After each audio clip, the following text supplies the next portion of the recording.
Welcome back, everybody.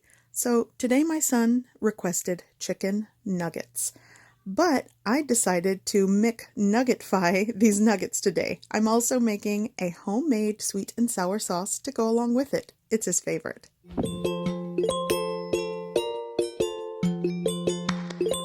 Okay, so here I have two pieces or two chicken breasts. This is 1.61 pounds, 1.5 pounds of chicken breast works. I'm going to take it out of the package and cut it into small chunks. Now my chicken is cut into small little chunks. I'm going to put it into my food processor. By the way, I rinsed my chicken breasts because they kind of feel slimy when they're just sitting in the package. I rinsed them in cold water and patted them dry. Okay, so I have my chicken pieces in my food processor. So now I'm just going to add some seasoning. Here I have a half teaspoon of onion powder, and you can season this with salt and pepper if that's all you have.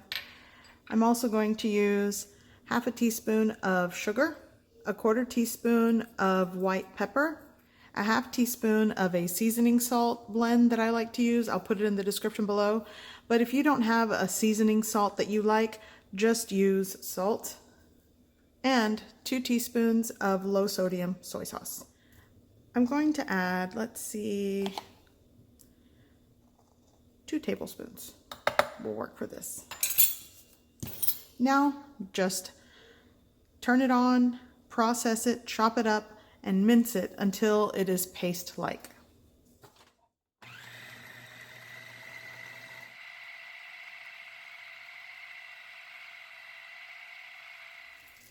Okay, so this is paste-like. So now I'm going to start shaping my nuggets. And yes, I have 2 different gloves on. Okay, so I have a paste-like chicken, ground chicken here. So now you'll just want to shape it in the shape of your choice. I'm going to go for, I don't know, maybe that works.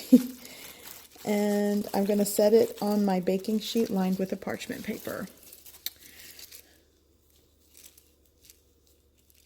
Okay, so my nuggets are shaped. I have probably a 20-piece nugget situation going on here. I'm going to put these in the freezer until I need them. They're not going to freeze solid. I just want them to firm up a bit. So put them in the freezer for about 15 minutes or so. Okay, so while my nuggets are in the freezer, I'm going to make a sweet and sour sauce. So to a small saucepan, I'm going to add a half tablespoon of oil. And to that, I'm going to add a quarter teaspoon of ginger paste. It came in a jar. And I'm going to saute this just for about 30 seconds or so.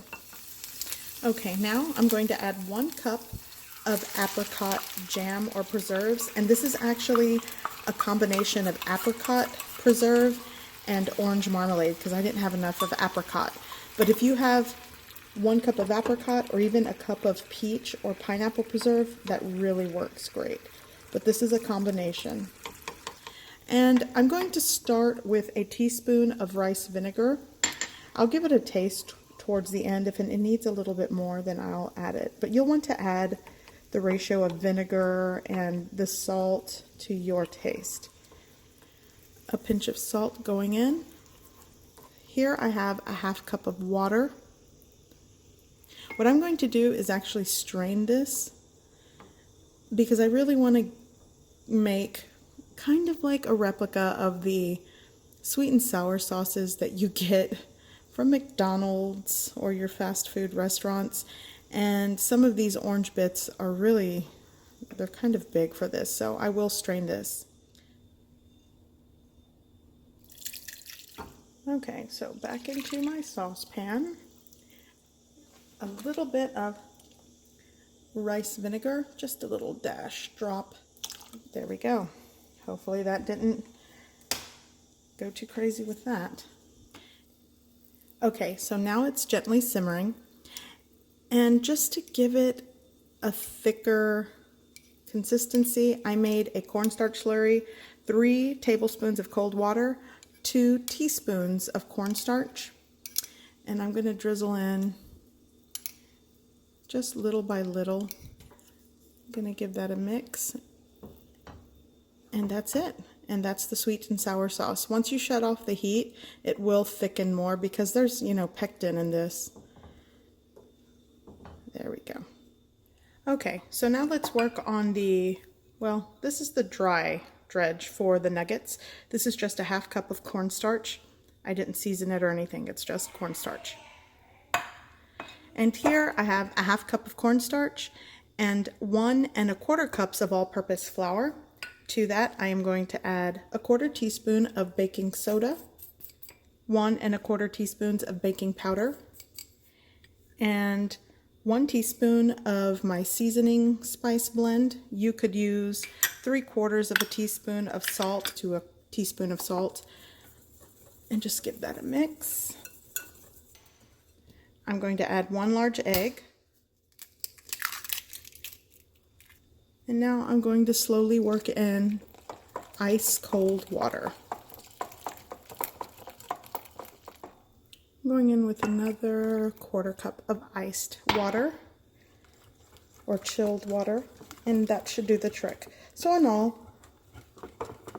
10 ounces or 10 fluid ounces of cold water to this. And be sure to check the description below for all the ingredients and measurements. Yeah, this is perfect. Okay, so I'm doing this one-handed.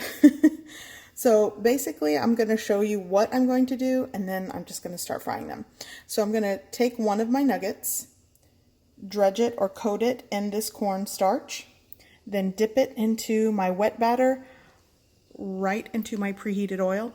You want to preheat your oil to 350 degrees Fahrenheit, and I'm probably going to drop in maybe 5 to 6 nuggets in each batch. Then once they have cooked for about 5 to 7 minutes or reach a golden brown color and cooked on the inside, I'm going to place them on my baking sheet with a wire rack.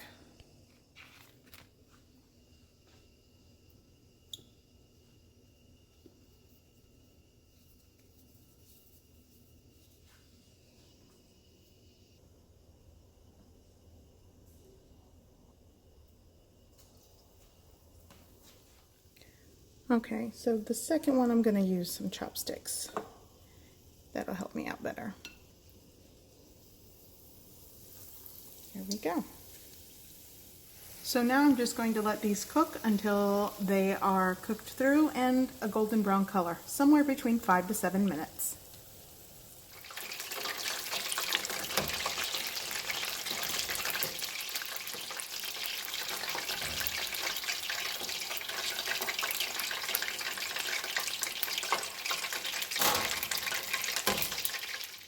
Okay, so my nuggets, my chicken nuggets, my McNuggets, whatever you want to call them, they've already fried once, but I'm going to go for a double fry. I fried them for about 5 minutes for the first fry, and now I'm going to put them back in for about 2 more minutes.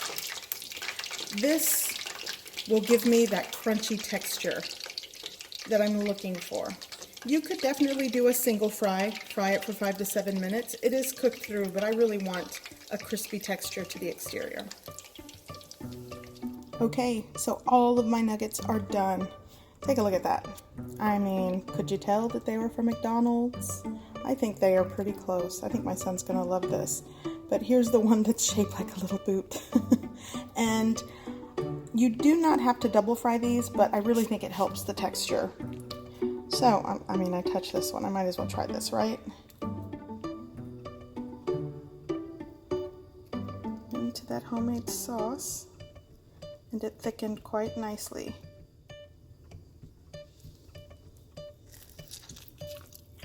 Oh, hot.